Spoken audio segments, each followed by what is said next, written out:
Israel యుద్ధంలో అమెరికాకి మరొక బిగ్ షాక్ తగిలింది. ఇరాక్లో US air craft కుప్పకూలిపోయింది.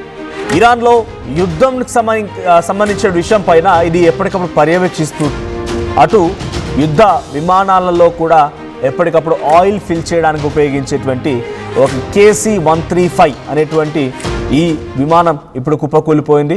So pilot co pilot ఇంధనం నింపే వ్యక్తి దుర్మరణ పాలయ్యారు. సో కాల్పుల వల్ల కాదని అమెరికా చెప్తోంది. మేము టెక్నికల్ ఇష్యూ పరంగానే కుప్పకూలిపోయామని అమెరికా చెప్తోంది. కానీ ఇది ముమ్మాటికి మేం చేసిన అటాకే అని చెప్పి ఇరాన్ చెప్తోంది. అది కాల్పుల పరంగా జరిగినా టెక్నికల్గా జరిగినా అమెరికా మాత్రం తీవ్రంగా నష్టపోయింది. 3 మరణాలకి కారణమైంది. ఇరాక్లో ఈ విమానం కుప్పకూలిపోయింది. KC-135 అనేటువంటి ఈ విమానం అటు యుద్ధ విమానాలకి గాల్లో ఎగురుతుండగానే, బహుశా మీరు ఇప్పుడిప్పుడు ఈ మధ్య కాలంలో యుద్ధం మొదలైనప్పటి నుంచి AI వీడియోలు లేకపోతే రకరకాల వీడియోలు చూసే ఉంటారు. గాల్లో ఎగురుతుండగానే ఇంకొక ఎయిర్ క్రాఫ్ట్కి డీజిల్ లేదంటే ఆయిల్ ఫిల్ చేస్తూ ఉంటారు. సో ఆయిల్ ఫిల్ చేసేటువంటి ఆ విమానం ఇది KC-135. సో ఇప్పుడు pilot and co pilot and oil fill చేసే వ్యక్తి మొత్తంగా 3 మరణించారు. సో ఇరాన్ ఏం చెప్తోందనంటే ఆ విమానాన్ని కుప్పకూల్చింది మేమే, అమెరికాను సైతం ఢీకొంటున్నామన్నట్టుగా ఇరాన్ చెప్తోంది. కానీ అమెరికా మాత్రం ఇది టెక్నికల్ ఫాల్ట్లో భాగంగానే ఆ విమానం కుప్పకూలిపోయింది, దీనికి ఇరాన్కి ఎటువంటి సంబంధం లేదు, సో మేమే టెక్నికల్ ఫాల్ట్ వల్ల ఆ విమానం కూలిపోయిందని కన్ఫర్మ్ చేస్తున్నాం అమెరికా అంటోంది. సో ఇప్పటివరకు ఇరాన్ యుద్ధంతో మొత్తంగా 4 యుద్ధ విమానాలను ధ్వంసం చేసుకుంది అమెరికాకు సంబంధించి 4 యుద్ధ విమానాలు పూర్తిగా ధ్వంసమైపోయాయి. యుద్ధం చేస్తున్న విమానాల్లో ఇంధనాన్ని నింపేటువంటి ఈ కీలకమైనటువంటి ఎయిర్ క్రాఫ్ట్ కూడా కుప్పకూలిపోవడంతో అంతా షాక్ గురయ్యారు. అమెరికాకు ఒక బిగ్ షాక్ తగిలింది. సో 2 KC-135 విమానాలు యుద్ధంలో ఉండగా ఒకటి సేఫ్ ల్యాండింగ్ అయింది, మరొకటి కుప్పకూలిపోయింది. ఇరాక్ సముద్ర తీరంలో కుప్పకూలిపోయినట్టు తెలుస్తోంది. సో ఇప్పటివరకు ఒకసారి లాసెస్ పరంగా చూద్దాం. సో ఫైటర్ ఎయిర్ క్రాఫ్ట్ సంబంధించి ఇరాన్ మొత్తంగా 14 ఎయిర్ క్రాఫ్ట్ అని కోల్పోయింది. F-14 ఉంది, F-4, F-5, Sukhoi 22, Yak-130. So Israel వైపుగా 0 లాస్, ఎటువంటి లాస్ లేదు. కానీ యునైటెడ్ స్టేట్స్ ఆఫ్ అమెరికా మాత్రం 4 ఎయిర్ క్రాఫ్ట్లను కుప్పకూలిపోయింది. దాంట్లో KC-135 ఒకటి అండ్ F-15లు 3 ఎయిర్ క్రాఫ్ట్లు కుప్పకూలిపోయాయి. So based on this loss అమెరికాకి ఒక్కో ఎయిర్ క్రాఫ్ట్ విలువ 300 నుంచి 400 కోట్ల రూపాయలు. ఇక ట్రాన్స్పోర్ట్ అండ్ సపోర్ట్ ఎయిర్ క్రాఫ్ట్ల విషయానికి వస్తే 12 ఇరాన్ లాస్ అయింది ఈ యుద్ధం మొత్తంలో. ఇటువైపు నుంచి యునైటెడ్ స్టేట్స్ ఆఫ్ అమెరికా 2 కోల్పోయింది. సో దాంట్లో ఒకటి KC-135 అండ్ మరొకటి 2 కోల్పోయింది. ఇక మిలిటరీ డ్రోన్స్ విషయానికి వస్తే డజన్ల కొలది ఇరాన్ ఆ మిలిటరీ డ్రోన్స్ని కుప్పకూలిపోతే ఇటువైపు నుంచి 12 MQ-9 అన్నీ కూడా ఇప్పుడు కుప్పకూలిపోవాల్సి వచ్చింది అమెరికా. సో 15 ఇజ్రాయెల్ డ్రోన్స్ కుప్పకూలిపోయాయి. ఒకసారి KC-135 నిన్న ఎక్కడైతే ఇరాక్ సముద్ర తీరంలో కుప్పకూలిపోయిందో సో అది ఆ బిగ్గెస్ట్ బ్లాస్ట్ సంభవించింది, భారీగా మంటలెగిసిపడ్డాయి. సో దీని వెనుక మేం ప్రయోగించిన మిసైల్సే ఉన్నాయని చెప్పి ఇరాన్ చెప్తోంది. కానీ ఇరాన్కి ఎటువంటి ప్రమేయం లేదు, మేమే టెక్నికల్ ఫాల్ట్ వల్ల కూలిపోయామని చెప్పి అమెరికా అంటోంది. ఒకసారి నా ఇరాక్లో ఆ ఎయిర్ క్రాఫ్ట్ కుప్పకూలిన సమయంలో ఎటువంటి సిచ్యువేషన్ ఉంది ఆ వీడియో చూద్దాం. గతంలో కూడా సుమారుగా 4 ఫైటర్ జెట్ కుప్పకూలిపోయాయి. ఆ విజువల్స్ మనం చూస్తున్నాం. గాల్లో గింగిరాలు గిరాగిరా తిరుగుతూ అలా కుప్పకూలిపోయింది. వెంటనే అక్కడి నుంచి ఆ పైలట్ ఎజెక్ట్ అయిపోతాడు. పైలట్ ఎజెక్ట్ అయిపోయి పారాచూట్ సహాయంతో బయటికి వెళ్ళిపోతాడు. ఆ ఫైటర్ జెట్ మాత్రం అలా కుప్పకూలిపోతుంది. సో అది కుప్పకూలిపోగానే ఓమన్లో కుప్పకూలిపోయింది ఇది.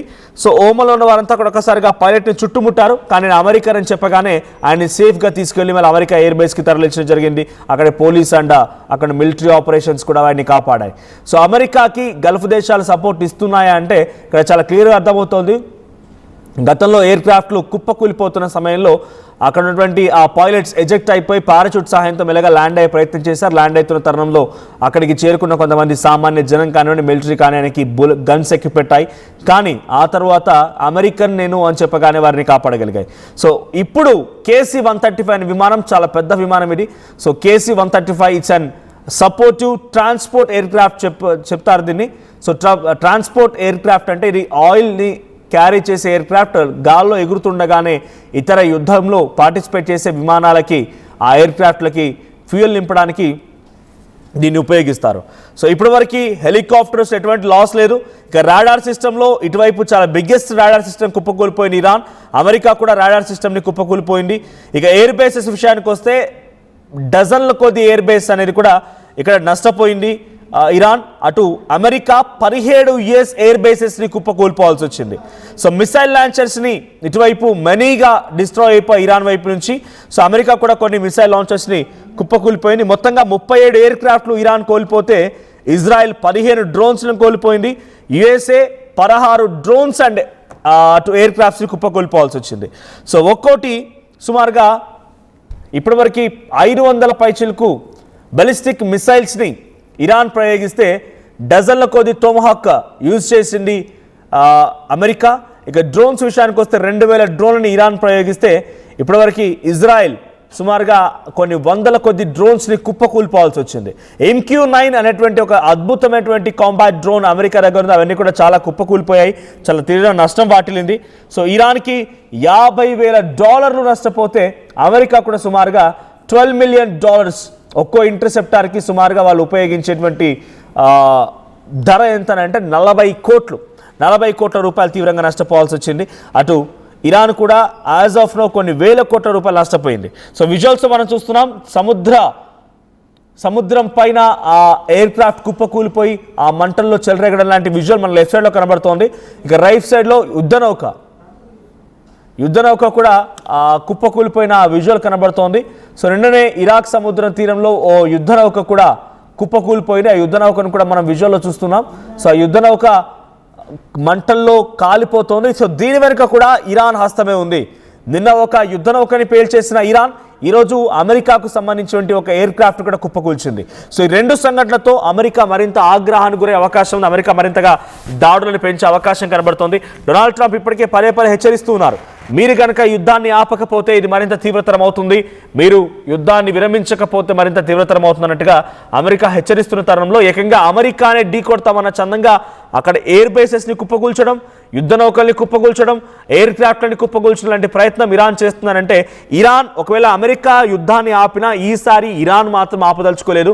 పదే అమెరికా నుంచి టార్చ్ అనుభవించడం, 5 సంవత్సరాలకోసారి 10 సంవత్సరాలకోసారి యుద్ధాన్ని చవి చూడడం, తీవ్రంగా నష్టపోవడం, ఇవన్నీ కూడా చాలా ఆందోళన గురి చేస్తున్నాయి. కాబట్టి ఈసారి కొడితే డైరెక్ట్గా కుంభస్థలమే అన్నట్టుగా ఇరాన్ సిద్ధమైపోయింది. సో రెండు అమెరికాకి బిగ్గెస్ట్ లాస్, ఒకటి ఎయిర్ క్రాఫ్ట్ క్యారియర్ యుద్ధ నౌక, ఇంకొకటి ఎయిర్ క్రాఫ్ట్. ఈ రెండు కూడా కుప్పకూలిపోయాయి. రెండు కూడా చాలా కీలకమైనటువంటివి.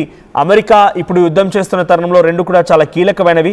సో ఒకటి యుద్ధాన్ని పర్యవేక్షిస్తూ ఉన్నాయి, ఇంకొకటి సముద్ర మార్గం వెంట ఇరాన్ని ఎక్కుపెట్టడానికి తరలిస్తున్నటువంటి యుద్ధ నౌకలు. సో ఇప్పుడు ఈ రెండు కూడా, ఒకటి యుద్ధ నౌక అండ్ ఇంకోటి ఎయిర్ క్రాఫ్ట్, రెండు కూడా కుప్పకూలిపోవడంతో అమెరికాకి బిగ్గెస్ట్ లాస్ ఏర్పడింది. యాజ్ ఆఫ్ నో అమెరికాకు సంబంధించిన దాంట్లో డెత్ కౌంట్ చూసినా కూడా, మరణాల సంఖ్య చూసినా కూడా యుఎస్ సంబంధించి 10 మంది మిలిటరీ సోల్జర్స్ మరణిస్తే ఇరాన్లో 1300 మంది మరణించారు. దాంట్లో సివిలియన్స్ ఉన్నారు, మిలిటరీ పర్సన్స్ ఉన్నారు. ఇజ్రాయెల్లో 80 మంది మరణించారు. ఇక గల్ఫ్ కంట్రీస్ మొత్తంలో 17 మంది మరణించారు. సో అటు United states of America first వీక్లో సుమారుగా కాస్ట్ ఎంత దీనిపై యుద్ధంపై పెట్టాల్సి వచ్చిందంటే $11.3 బిలియన్, $11.3 బిలియన్ ఖర్చు పెట్టింది ఇప్పటివరకు అమెరికా. ఇక ఇజ్రాయెల్ $3 బిలియన్ ఖర్చు పెడితే ఇరాన్ $6 బిలియన్ ఖర్చు పెట్టింది. అంటే ఇరాన్తో పోలిస్తే రెట్టింపుగా డబల్ ఖర్చు పెట్టాల్సి వస్తోంది. సో అటు బడ్జెట్ పరంగా కూడా చాలా పెద్ద మొత్తంలో ఫైనాన్షియల్ బడ్జెట్ని, వార్ బేస్డ్ బడ్జెట్ని అమెరికా లాస్ అవ్వాల్సి వస్తుంది. సో ఎకనామిక్ ఇంపాక్ట్ కూడా చాలా పెద్ద మొత్తంలో ఉంది. సో ఇటు ఆయిల్ ఎక్స్పోర్ట్స్ ఇంటరప్ట్ అయిపోయాయి, ఇన్ఫ్రాస్ట్రక్చర్ డ్యామేజ్ అయింది ఇరాన్లో. ఇజ్రాయెల్లో టూరిజం డ్రాప్ అయిపోయింది, ఎమర్జెన్సీ డిఫెన్స్ స్పెండింగ్స్ కూడా స్టార్ట్ అయిపోయాయి. యుఎస్లో ఫ్యూయల్ ప్రైస్ పెరిగింది, డిఫెన్స్ బడ్జెట్ కూడా పెరిగింది. సో అమెరికా కూడా చాలా తీవ్రంగా నష్టపోతోంది. ఒకంతగా అమెరికా ఇరాన్ కనుక నష్టపోతే రెండింతలుగా అమెరికా నష్టపోవాల్సి వస్తుంది. ఇక్కడ ఇప్పటివరకు యుద్ధం సమయంలో ఇరాన్ కోల్పోయింది $6 బిలియన్. $6 బిలియన్ ఇరాన్ కోల్పోతే అటు అమెరికా మాత్రం $13 బిలియన్ కోల్పోవాల్సి వచ్చింది. అంటే డబల్గా వాళ్ళు తీవ్రంగా నష్టపోయారు. ఫైనాన్షియల్గా నష్టపోయారు, ఆస్తిపరంగా నష్టపోయారు, వార్షిప్ పరంగా నష్టపోయారు, వార్ క్రాఫ్ట్స్ కుప్పకూలిపోతున్నాయి. సో వరుస క్రమంలో ఇరాన్కు పెట్టినటువంటి దాడి చేస్తున్నటువంటి వీటిని కూడా కాపాడుకోవడం కోసం, తన అహంకారాన్ని చాటి చెప్పుకోవడం కోసం డొనాల్డ్ ట్రంప్ ఎంత పెద్ద మొత్తంలో ఖర్చు పెడుతున్నారో చూస్తున్నాం. సో ఇప్పుడు ఒక ఎయిర్ క్రాఫ్ట్ అండ్ ఒక యుద్ధ నౌక రెండు కుప్పకూలిపోవడంతో దీనికి అమెరికా రియాక్షన్ ఏముంటుందో చూడాలి. సో ఇరాక్ సముద్ర మార్గంలో ఇరాక్ పైన ఈ దాడి జరిగింది. దీంతో పాటుగా ఇరాక్లో ఉన్నటువంటి బగ్దాద్ ఇంటర్నేషనల్ ఎయిర్పోర్ట్ పక్కనే యూనియన్ 3 అనేటువంటి ఒక ఎయిర్ బేస్ ఉంది అమెరికాది. సో ఆ యూనియన్ 3 ఎయిర్ బేస్ పైన నిన్న ఇరాన్ దాడి చేసింది. అక్కడ నుండి ఎయిర్ క్రాఫ్ట్లను కుప్పకూల్చడం కోసం చేసిన దాడిలో బగ్దాద్ ఇంటర్నేషనల్ ఎయిర్పోర్ట్ కూడా కొంత పాక్షికంగా ధ్వంసం అయిపోయింది. 5-6 విమానాలు కూడా పూర్తిగా ఆ మిసైల్ అటాక్లో శిథిలాల కారణంగా కొంత డ్యామేజ్ అయ్యాయి. సో దీనికి కూడా ఇరాన్ అగ్రెసివ్గా రియాక్ట్ అవుతోంది. సో ఇరాక్ కూడా ఇప్పుడు యుద్ధంలోకి ఎంట్రీ ఇచ్చింది. ఇరాక్ సముద్రం పైన అమెరికా యుద్ధ నౌక పేలిపోయింది. ఇరాక్ సముద్రంలో వెళ్తున్నటువంటి యుద్ధ నౌక పేలిపోయింది. యుద్ధ విమానం కూడా పేలిపోయింది. ఇటువైపు ఇరాక్ ప్రాంతంలో బగ్దాద్ ఇంటర్నేషనల్ ఎయిర్పోర్ట్లో కూడా ప్యాసింజర్ విమానాలు కూడా కొంత ఇబ్బంది పడ్డాయి. వాటిపైన కూడా దాడి జరిగింది. అవి కూడా కొంత పాక్షికంగా దెబ్బతిన్నాయి. సో ఇరాక్ కూడా ఇప్పుడు ఎలా రియాక్ట్ అవుతుందో చూడాలి. అమెరికా ఇచ్చే సహాయంతో ఇరాక్ ఎటువంటి యుద్ధం దిగిపోతోంది, ఇరాన్పై ఎటువంటి అటాక్ చేస్తుందో చూడాలి. طبعا هذا نسبيتين مو وحده ولد